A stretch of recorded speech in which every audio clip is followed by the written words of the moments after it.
What you're about to see will restore your faith in humanity and leave you speechless.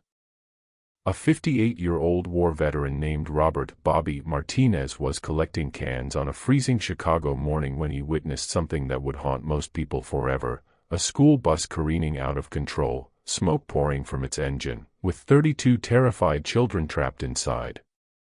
In the next 90 seconds, this homeless veteran would make choices that would save every single child's life, but the price he would pay was unimaginable. The entire incident was captured on multiple security cameras, and when you see the footage, you'll understand why this story made headlines around the world. But first, you need to know who Bobby really was, because what happened that morning wasn't random. It was the culmination of a lifetime of service, sacrifice, and an unbreakable moral code. This is the most incredible story of heroism you'll ever hear, and I promise you won't be able to look away. Bobby Martinez had been invisible for almost 4 years. Ever since he'd lost his apartment, his job, and what felt like his place in the world, the former Army Ranger sergeant had been living under the Roosevelt Avenue overpass in Chicago, surviving on disability checks that barely covered food and the few dollars he made collecting aluminum cans.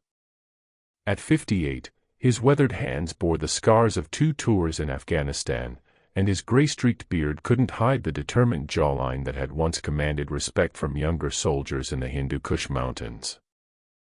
Every morning at 5:30 a.m., Bobby would emerge from his carefully constructed shelter, a cardboard and tarp structure he'd built using the same engineering principles he'd learned in the military, and begin his daily routine. Push his shopping cart down Ashland Avenue, checking dumpsters and recycling bins, always moving with the purposeful stride of a man who'd never quite shaken his military bearing. He collected cans not just for the money, but because it gave him a mission, a reason to keep moving forward when everything else felt lost. The people of the Pilsen neighborhood had grown accustomed to seeing Bobby on his rounds. To most, he was just another homeless veteran, another casualty of wars that felt increasingly distant to civilians going about their daily lives. But a few had noticed something different about him. Maria Gonzalez, who ran the corner bodega, had seen him help an elderly woman carry her groceries when she'd fallen on the icy sidewalk. Father Mackenzie from St. Adalbert's Church had watched Bobby share his lunch with a stray dog, even when it meant he'd go hungry until the next day.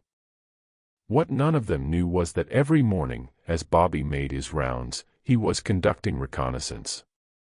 Not consciously, but with the automatic awareness of a man trained to assess threats and identify vulnerabilities. He knew which intersections had the most accidents, which buildings had fire hazards, which routes the school buses took every morning at exactly 7:45 a.m. as they transported kids from the low-income housing projects to Lincoln Elementary School 3 miles away. That Tuesday morning started like any other. The temperature was 12 degrees below zero, the kind of bitter Chicago cold that cut through even Bobby's military surplus jacket and multiple layers of clothing. His breath formed white clouds as he worked his way methodically through his route, the metal shopping cart wheels crunching through the salt and ice that coated the sidewalks. He'd already collected about $15 worth of cans and bottles, enough for breakfast at Maria's bodega and maybe a hot coffee that would warm his hands for a precious hour. It was 7:43 a.m. when Bobby heard the first sign of trouble. He was rummaging through a recycling bin behind the auto parts store when the sound reached him, a deep, mechanical grinding that made his military-trained senses immediately snap to attention. He'd heard that sound before, in convoy vehicles with failing brakes on mountain roads where one mistake meant death for everyone aboard. Bobby's head shot up, scanning for the source of the noise. That's when he saw it. Lincoln Elementary's bus 47 coming down Roosevelt Avenue, moving faster than it should have been, with black smoke starting to pour from its rear wheel wells. The bus was still 2 blocks away, but Bobby could already see the driver's body language through the windshield, the panic, the desperate pumping of useless brake pedals, the growing realization that 32 children were aboard a 3-ton vehicle that was no longer under control. Most people would have called 911. Most people would have hoped for the best and stayed out of the way. But Bobby Martinez wasn't most people. In that split second, as he watched the bus bearing down on the intersection where Roosevelt met Ashland, an intersection he knew was filled with commuter traffic every morning at exactly 7:45 a.m., Bobby's mind shifted into a mode it hadn't accessed in years. Combat mode. Mission-critical thinking. The kind of instantaneous tactical assessment that had kept his unit alive through 2 deployments in some of the most dangerous territory on Earth. Variables flooded his consciousness in rapid succession: bus speed approximately 35 miles per hour and accelerating. Intersection 200 meters ahead filled with morning commuter traffic. Sidewalks crowded with pedestrians heading to work. No clear path for the bus to stop safely. Estimated impact in 45 seconds. Potential casualties, catastrophic. But Bobby also saw something else. Something that sparked a memory of an improvised roadblock his unit had created outside Kandahar when they needed to stop a suspected car bomb without triggering an explosion. Roosevelt Avenue curved slightly to the left just before the intersection, and there was a construction zone with concrete barriers that had been set up for a water main repair project. If someone could redirect the bus into that construction zone, the barriers might slow it down enough to prevent it from reaching the crowded intersection. The plan formed in Bobby's mind in less than 3 seconds. It was insane. It was dangerous. It required perfect timing and a level of physical courage that most people simply didn't possess. It also meant putting himself directly in the path of an out-of-control vehicle weighing thousands of pounds. Bobby abandoned his shopping cart and ran. He sprinted toward the intersection with the speed and determination of a man half his age, his military conditioning overriding 4 years of poor nutrition and sleeping rough. As he ran, he was calculating angles, timing, and physics with the precision of someone who'd spent years making life-and-death decisions under pressure. The bus was now 1 block away and gaining speed. Bobby had maybe 20 seconds to get into position. He reached the construction zone just as the bus came around the curve. Through the windshield, he could see the driver, a middle-aged woman with tears streaming down her face as she fought desperately with the steering wheel attached to a vehicle that was no longer obeying her commands. Behind her, Bobby could make out the faces of the children, some crying, some screaming, some too shocked to make any sound at all. What Bobby did next would be analyzed by traffic safety experts, studied by emergency response teams, and remembered by 32 families for the rest of their lives. Instead of trying to flag down the bus or get out of its way, Bobby positioned himself directly in its path. But he wasn't planning to be a human speed bump. In his hands, he'd grabbed one of the orange construction cones and a piece of reflective signage, and he was waving them frantically while pointing toward the concrete barriers. He was trying to communicate with the driver, to show her that there was an alternative to the deadly intersection ahead. The bus driver, Mrs. Patricia Williams, saw Bobby through her panic and initially thought he was just another crazy person who didn't understand the danger. But then she noticed his movements, precise, controlled, military-like. He wasn't panicking. He was trying to help. And he was pointing toward something. With 15 seconds before the intersection, Mrs. Williams made a decision that went against every instinct she had. Instead of trying to maintain control of the bus, she turned the wheel hard to the right, directly toward Bobby and the construction barriers he was indicating. The bus careened off the main road and into the construction zone at nearly 40 miles per hour. Bobby dove to the side at the last possible second, rolling behind one of the concrete barriers as the bus crashed through the temporary fencing and struck the first barrier with tremendous force. The impact was devastating. The concrete barrier crumpled the front of the bus, and the vehicle bounced off it into a second barrier, then a third.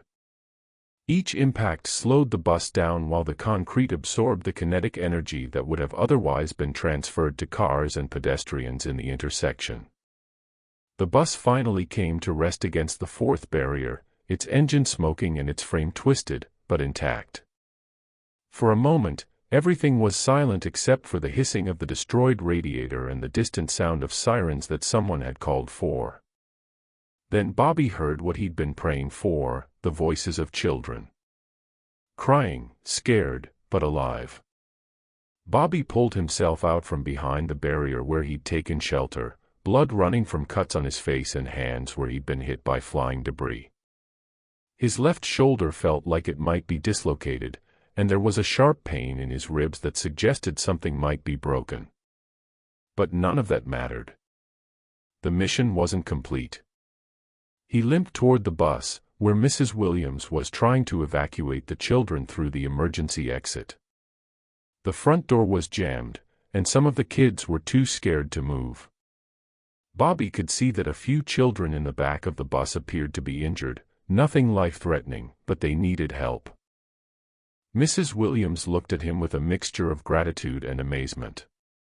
This homeless man, this person she'd barely noticed during her daily routes, had just saved her life and the lives of every child on her bus. "The back exit is stuck," she told him.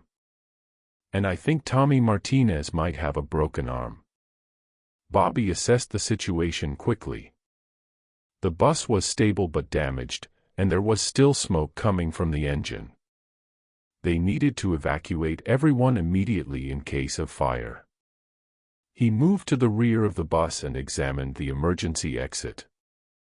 The impact had warped the frame slightly, jamming the door. But Bobby had dealt with stuck doors before, usually under much worse conditions. Using a piece of twisted metal from the barrier as a lever, Bobby forced the rear exit open. Then he climbed into the bus and began helping the children evacuate one by one. He lifted the smaller kids down to Mrs. Williams, helped the older ones climb out on their own, and carefully assisted Tommy Martinez, whose arm was indeed broken but who was trying not to cry in front of his classmates. "You're being very brave, soldier," Bobby told Tommy as he helped him out of the bus. "Your arm's going to be fine. The doctors will fix you right up." As the last child was evacuated, Bobby heard something that made his blood run cold, a new sound from the bus engine. The electrical fire he'd been worried about was starting. Smoke was now pouring from under the hood, and he could see the orange glow of flames beginning to spread. "Everyone back!" Bobby shouted, using his command voice to get the children and Mrs. Williams to move away from the bus. "Get behind the barriers." The bus erupted into flames less than 2 minutes after the last child had been evacuated. By the time the fire department, paramedics, and police arrived, Bobby was sitting on one of the concrete barriers, watching the bus burn while 32 children and their driver stood safely behind him. His face was bloody, his clothes were torn, and his left arm was hanging at an odd angle. But he was smiling as he watched the children being reunited with their parents, who had rushed to the scene after hearing about the accident. The first police officer to interview Bobby couldn't believe what he was hearing. "Sir, let me get this straight. You saw the bus coming, figured out it was going to crash into traffic, and decided to redirect it into the construction zone. By yourself." "That's correct, officer." "And you had no training in traffic control or emergency response?" Bobby almost laughed. "Well, I wouldn't say no training. Army Rangers, 2 tours in Afghanistan. We learned a thing or two about improvised solutions to dangerous situations."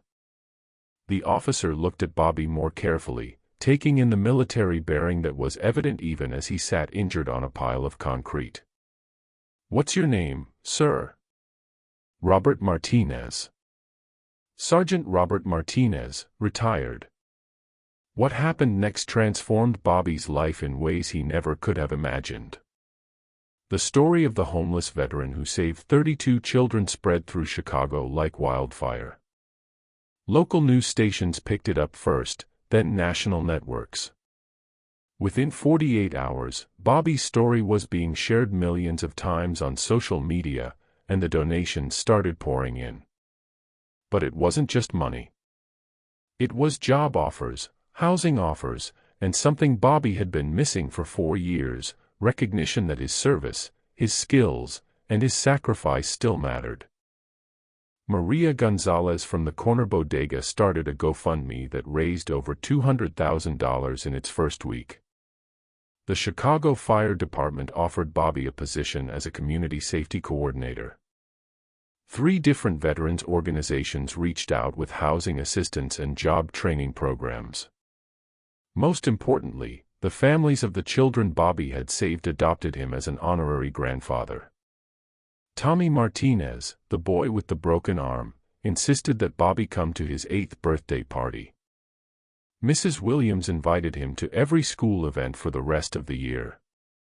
The children made him cards, drew pictures of him as a superhero, and never forgot the men who had saved their lives. 6 months later, Bobby Martinez was living in a small apartment on the South Side, working as a safety consultant for the Chicago Transit Authority, and volunteering with a program that helped homeless veterans transition back into civilian life. He kept a photo on his desk of all 32 children from Bus 47, and every Christmas, he received dozens of cards from kids who wanted to thank their hero. But if you asked Bobby about that morning, he'd tell you he wasn't a hero at all. He was just a soldier who saw a mission that needed completing, and he did what any soldier would do, he completed it. The fact that it saved 32 innocent lives was just a bonus.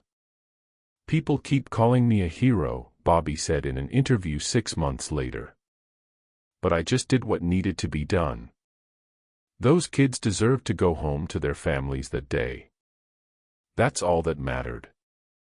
When the interviewer asked him what he wanted people to take away from his story, Bobby thought for a long moment before answering. "Don't give up on people. Don't write someone off because of where they're living or what they look like. That homeless person you pass on the street might be someone who served their country, someone who has skills and experience and just needs a chance to show it. Everyone has value. Everyone deserves dignity. And sometimes, the person you least expect might be the one who saves your life." The security footage from that morning has been viewed over 50 million times. But for the 32 families whose children came home safely that day, it represents something much more important than a viral video. It represents proof that heroes still exist, that service never truly ends, and that sometimes salvation comes from the most unexpected places. Bobby Martinez may have been invisible for 4 years, but on that freezing Tuesday morning in Chicago, he became unforgettable.